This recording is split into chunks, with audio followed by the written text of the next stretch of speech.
আবার কি বলো আবার কি বলো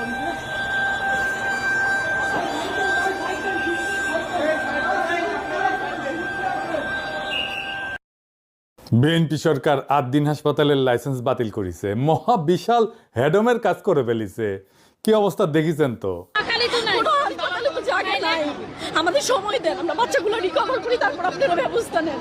এটা গরিবের হসপিটাল তো, এই জন্য এরা লাইসেন্স বাতিল করা হয়েছে, আর কোনো কিছু না। খামের জন্য এতগুলো বাচ্চা মারা যাইতেছে, ওখানে কোনো তদন্ত নাই।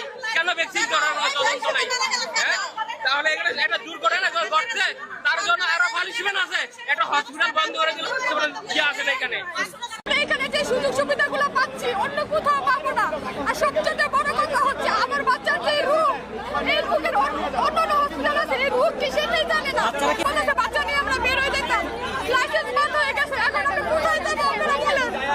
স্বাস্থ্যমন্ত্রীর কাছে আমাদের অনুরোধ, আমরা কোথায় যাবো বাচ্চাগুলো নিয়ে?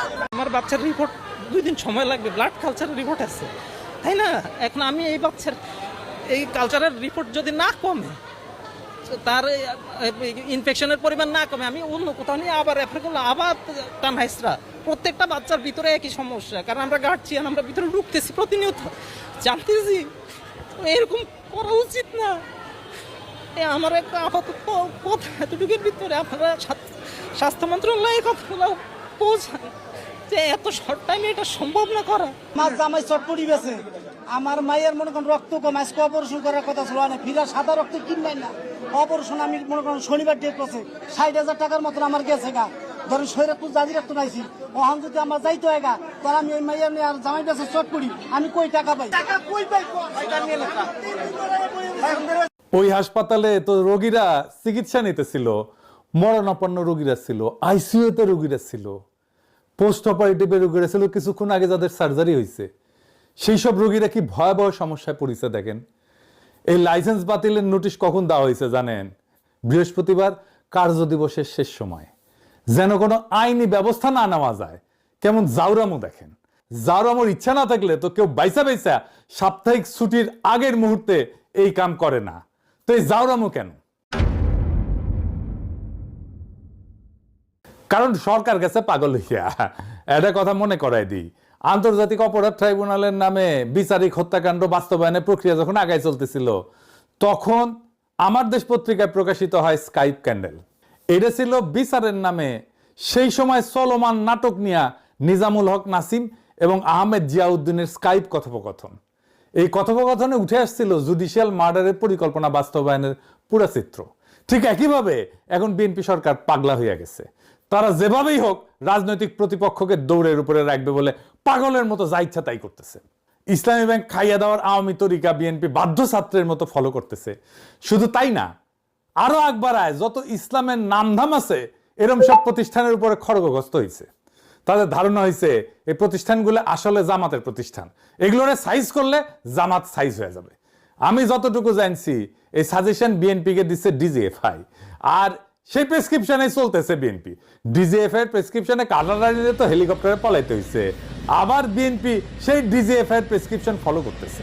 কেন বিএনপি এটা বাধ্য ছাত্রের মতো ফলো করতেছে, এটা একটু বিস্তারিত বুঝতে দেখতে হবে। ৮ দিনের প্রসঙ্গে আবার ফিরে আসবো, কারণ পুরা বিষয়টার সাথে একটা গভীর রাজনৈতিক প্রশ্ন যুক্ত আছে। তাই পুরাটা না বুঝলে এই ৮ দিনের প্রবলেমটা, চিত্রটা, ইসলামী ব্যাংকের প্রবলেমটা পরিষ্কার হবে না। আসেন সেটা একটু বুঝে দেখি, একটু অন্যদিকে যাইতেছি। বিএনপিরে বোঝানো হয়েছে হাসিনা পতনের পরে বাংলাদেশে ইসলামপন্থার উত্থান হয়েছে, তুমি সামলাইতে পারবা না, তাই আওয়ামী বাম সব মিলা ইসলামপন্থীদের ঠেকাও, সবাই একসাথে নাও। সব গর্ত থেকে বাইর হইছে।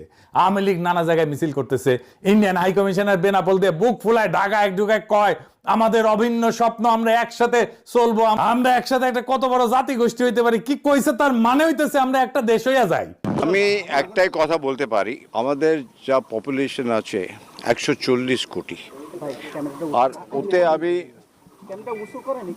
20 কোটি অ্যাড করে দিই, তাহলে 160। আমি যা এখানটা করতে চাই ওইটা 140 নাই, 60 অ্যাডেড, এখানটা 20 অ্যাড করে দিচ্ছি, তাহলে যা হবে একসঙ্গে হবে, বুঝেছো? আলাদাভাবে আমি ভাবছি না, আমার মনে ওইটা ঢুকছেই না। দেখুন তো, হেঁটে চলে এলাম, মনে হচ্ছে না যে আমি বাংলাদেশে এসেছি। ওইটা দেখতে হলো, তাকে বললো হ্যাঁ আপনি বাংলাদেশের বর্ডারে, এমনি মনেই হচ্ছে না। সবসময় আমি বলি একই আকাশ, একই বাতাস, একই যন্ত্রণা। তাহলে আমরা মিলে মিশে ভিসার সব বললে আমার সব মাথায় আছে, একটা খালি বলে যায় সবাই খুশি হবে, ওই কাজটা করবো। দেখেছেন? হ্যাঁ, তো মাদারবোর্ড তো স্বপ্ন অখণ্ড ভারত, অভিন্ন স্বপ্ন কেমনে হয় আমাদের, কেমনে ইন্ডিয়া কামব্যাক করেছে দেখেন। আবার এর চারপাশে হাই কমিশনের চারপাশে সেই আওয়ামী লীগ আমলের মতোই লোকজন ঘিরা ধরিছে, দেখেছেন? এটাই হইতেছে কামব্যাক। সেজন্য তো দেখছেন জুলাই যোদ্ধাদের উলঙ্গ কইরা পিটায় নেত্রকোনায়, জুলাই স্তম্ভে আগুন দেয়, মাহাদিরের দৌড়ানি দেয়, আর নটি শাওন উল্লাস করে সেটা দেখা। আবার দেখেন ফুন্দের আলো কি করতেছে, তারাও কামব্যাক করছে, একই সাথে কি টাইটেল করছে দেখেন। ধরেন আওয়ামী লীগের কোনো ফ্যাসিস্ট এমপি মন্ত্রী মারা গেল, প্রথম আলো কি লিখবে? মারা গেলেন অমুক, তার সাথে একটা ভালো বিশেষণ ইউজ করবে, বলবে বর্ষিয়ান রাজনীতিবিদ। দেখেন বাংলাদেশের সবচেয়ে ক্রিমিনাল পলিটিশিয়ান তোফায়েল নিয়ে লিখেছে কি দেশের রাজনীতিতে নাকি স্মরণীয় হয়ে থাকবে, অথচ মাদের ক্ষেত্রে টোনটা দেখেন। পারলে একটা গালিও অ্যাড করে দিত ওই টাইটেলের সাথে, কই তো থানা পুরাই দিছি, হুমকি দেওয়া, সেই বৈষম্য বিরোধী ছাত্র নেতা এখন ধাওয়া খায় থানায় এসে লুকাইছে, এভাবে লিখতো পারলে। তো ধাওয়া দিছে কে? সে কেন থানায় আশ্রয় নিচ্ছে? তার মানে পরিস্থিতি এমন পর্যায়ে গেছে যে তার উপরে যে একটা অ্যাটাক হয়েছে, থানায় আশ্রয় নিতে বাধ্য হয়েছে। তো এটা তো থানায় আশ্রয় নিতে বাধ্য, তাকে তো ধাওয়া হয়েছে, তো ক্রাইম। এই ক্রাইমকে ফোকাসে রাখা হয় নাই। যদি ক্রাইমকে ফোকাসে না রাখবে তাহলে সংবাদপত্রের কাজ কি? থানা পুরাই দিছি বলে মায়েদের সেই বক্তব্য তো তখনই সেটেল হয়ে গেছে। এখন ওইটাকে একটা ব্যাক স্টোরি হিসেবে না মাদের উপর হামলার চেষ্টাকে জাস্টিফাই করা হইতেছে। এটাই ফুন্দের আলো, এটাই দিল্লি স্টার, ভিকটিমকে মক করতেছে।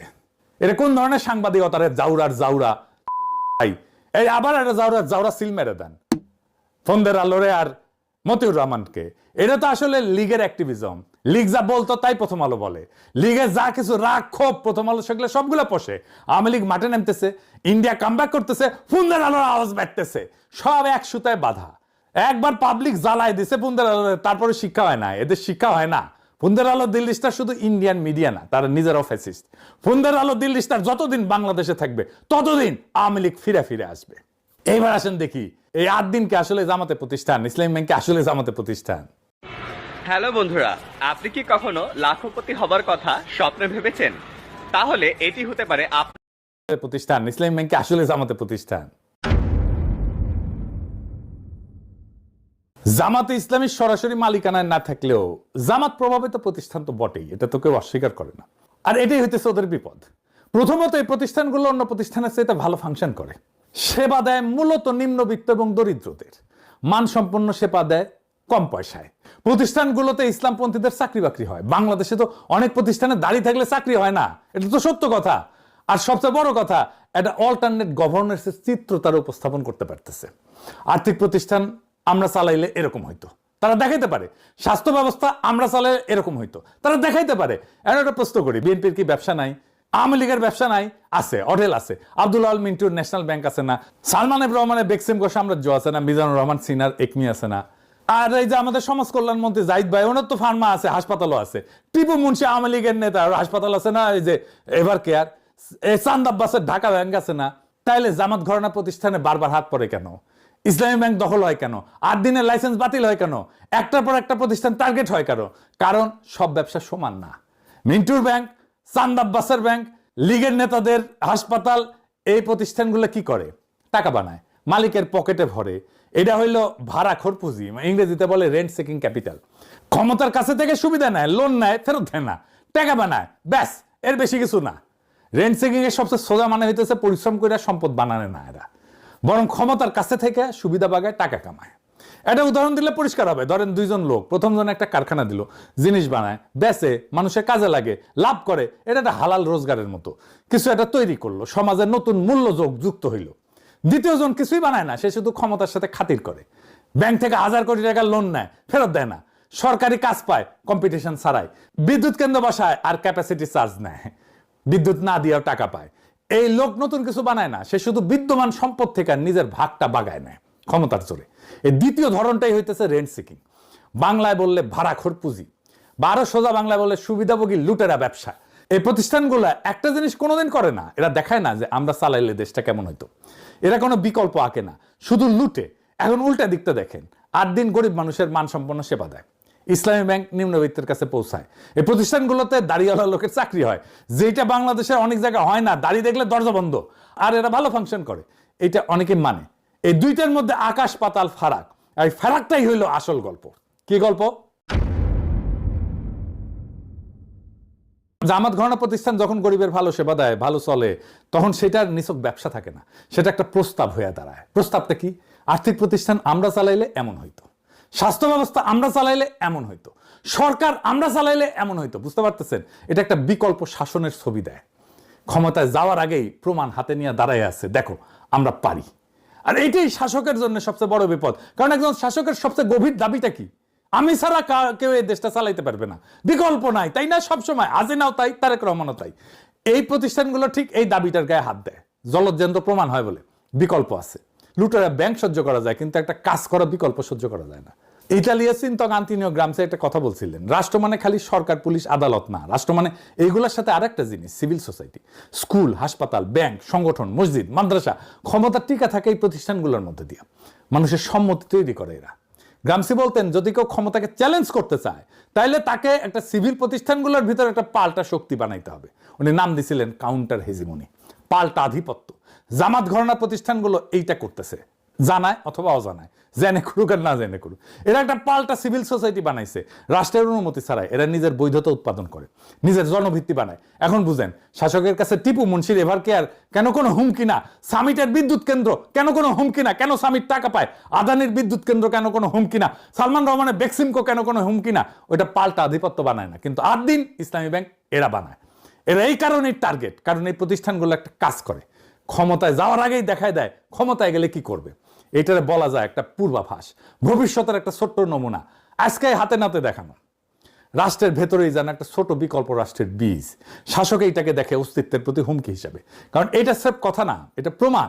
প্রমাণের বিরুদ্ধে তর্ক তো চলে না। তাহলে তারা এগুলো ভাঙবে কিভাবে? শাসক যদি এই প্রতিষ্ঠানগুলো আদর্শ দিয়ে হারাইতে না পারে, কারণ সেবা ভালো, মানুষ পছন্দ করে, তাইলে হারাবে কিভাবে? আইন দিয়া, প্রশাসন দিয়া, লাইসেন্স বাতিল করিয়া, বোর্ড দখল করিয়া, অনিয়ম পাওয়া গেছে বলে তদন্ত বসাও, বাংলাদেশ ব্যাংক দিয়ে বোর্ড ভেঙে দাও, স্বাস্থ্য অধিদপ্তরকে দিয়ে লাইসেন্স বাতিল করো। কিন্তু আসল লক্ষ্য কি? প্রতিষ্ঠান না, আসল লক্ষ্য প্রতিষ্ঠানটা যে বিকল্প শাসনের ছবি আঁকতেছিল, সেই ছবিটা মুছে দেওয়া। আসল কাজ ওই দেখায় দেওয়ার ক্ষমতাটা নিভায় দেওয়া, যাতে কেউ আর কোনোদিন বলতে না পারে ওদের হাতে দিলে তো ভালো হইতো, ভালো চলতো, দেশটা ভালো চলতো। এইটারে দুনিয়ায় বলে লফেয়ার, ওয়ারফেয়ারের মতো। আইনকে অস্ত্র বানানো, সরাসরি নিষিদ্ধ করে না, গুলি করে না, বৈধতার মুখোশ পরে আইন প্রশাসন দিয়া প্রতিপক্ষকে নিঃশেষ করে দেয়। রাশিয়ার পুতিন এই যে খোদরকোভস্কির তেল কোম্পানি কর মামলায় ফেলায় দেউলিয়া করে দিছিল, নাই করে দিছে। তুরস্কের দোকানও গুলেন ঘরানার ব্যাংক, হাসপাতাল, স্কুল হাজারে হাজারে বাজেয়াপ্ত করছে। ইন্ডিয়াতে অ্যামনেস্টির অ্যাকাউন্ট জব্দ করিয়া তারাই দিচ্ছে অ্যামনেস্টি ইন্টারন্যাশনালকে। একই খেলা। আর বাংলাদেশেও সে একই খেলা চলতেছে। জামাত ঘরানা প্রতিষ্ঠানের বিপদটা তাদের টাকায় না, বিপদটা তাদের বৈধতায়। এরা রাষ্ট্রের পাশে দাঁড়ায় একটা পাল্টা শাসনের জলজ্যান্ত প্রমাণ দেখায়। আর ঠিক এই কারণে এদের ভাঙা হয়। ভাঙা হয় বাজারে না, ভাঙা হয় আইন আর প্রশাসনের অস্ত্রে। লীগের লুটেরা ব্যাংক টিকা থাকে, কারণ ওইটা কোনো বিকল্পের ছবি দেয় না। আর 8 দিন ইসলামী ব্যাংক এরা ছবি দেয়, আর যে ছবি দেয় সেই ছবিটাই মুছতে হয়। এটা মাথায় রাখলে, আর এটা প্রত্যেকটা লাইসেন্স বাতিল, প্রত্যেকটা বোর্ড দখল, ব্যাংক দখল, এটার মানে বুঝতে পারবেন। প্রশ্নটা এটা না যে অনিয়ম হয়েছে কিনা, প্রশ্নটা সবসময় এইটাই যে প্রতিষ্ঠানকে একটা বিকল্পের স্বপ্ন দেখায় কিনা। দেখাইলে শেষ। বহুত হ্যাডম দেখাইছেন। হ্যাঁ, আসেন দেখাই। এই বাচ্চা মেয়েটা 250 টাকায় ডায়ালাইসিস পাইতো, সেটা বন্ধ করে দিচ্ছেন। আমার নাম ফাহিমা, বাড়ি মাগুরা। এই কিডনির সমস্যা ছোটবেলার থেকে। পিজি হসপিটালে হয়েছে 7 মাস মতো, সপ্তাহে 2 দিন। না, এখানে কোনো সমস্যা নেই। এটা আমাদের পেশেন্ট, এর নাম ফাহিমা, এর বাসা মাগুরা, এর বয়স 14 বছর। আমাদের এখানে গত বছর 2025 সালের 14ই আগস্ট থেকে আমাদের এখানে ডায়ালাইসিস পাচ্ছে।